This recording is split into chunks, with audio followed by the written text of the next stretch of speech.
राहुल गांधी जी, एक पार्टी के पूर्व राष्ट्रीय अध्यक्ष, ऐसे कृत्य करने वाले को रोकने की बजाय फिल्म करना और उसका प्रचार प्रसार करना, ये अपने आप में दिखाता है कि विपक्ष का स्तर कितना गिर चुका है कि क्या कुछ लोग ऐसी हरकतें तब करते हैं जब संतुलन खो देते हैं।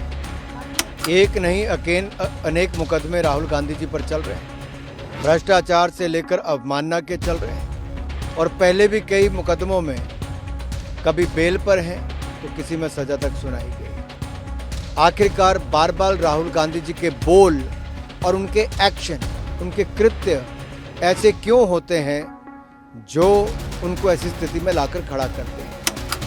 क्या इतने वर्षों से राजनीति में रहने के बाद भी ना उनके बोल सुधरे हैं, ना उनके कामकाज का तरीका सुधरा है और इसका खामियाजा उनको तो भुगतना ही पड़ता है।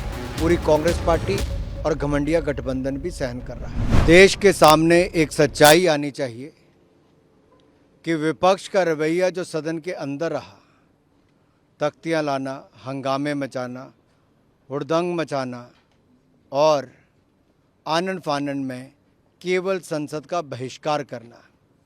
प्रधानमंत्री जी ने पहले दिन ही कहा था कि चुनाव की पराजय का प्रभाव इसमें सदन में ना दिखे, उसको खामियाजा ना भुगतना पड़े, और वही हुआ। विपक्ष ने बहाना ढूंढा सदन ना चलने का, जनता से जुड़े मुद्दों को ना उठाने का और लगातार उपराष्ट्रपति जी का अपमान करने का।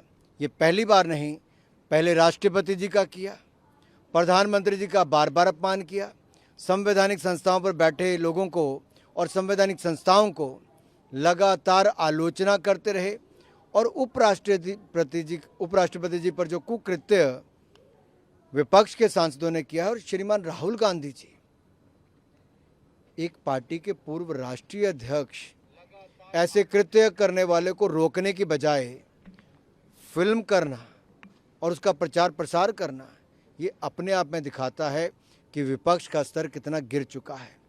वो जनता से जुड़े हुए मुद्दों के साथ नहीं जुड़े हैं, वो केवल हार के बाद कहीं ना कहीं प्रश्न चिन्ह आता है कि क्या कुछ लोग ऐसी हरकतें तब करते हैं जब संतुलन खो देते हैं। एक नहीं अनेक मुकदमे राहुल गांधी जी पर चल रहे हैं, भ्रष्टाचार से लेकर अवमानना के चल रहे हैं और पहले भी कई मुकदमों में कभी बेल पर हैं तो किसी में सजा तक सुनाई गई। आखिरकार बार बार राहुल गांधी जी के बोल और उनके एक्शन, उनके कृत्य ऐसे क्यों होते हैं जो उनको ऐसी स्थिति में लाकर खड़ा करते हैं। क्या इतने वर्षों से राजनीति में रहने के बाद भी ना उनके बोल सुधरे हैं, ना उनके कामकाज का तरीका सुधरा है और इसका खामियाजा उनको तो भुगतना ही पड़ता है।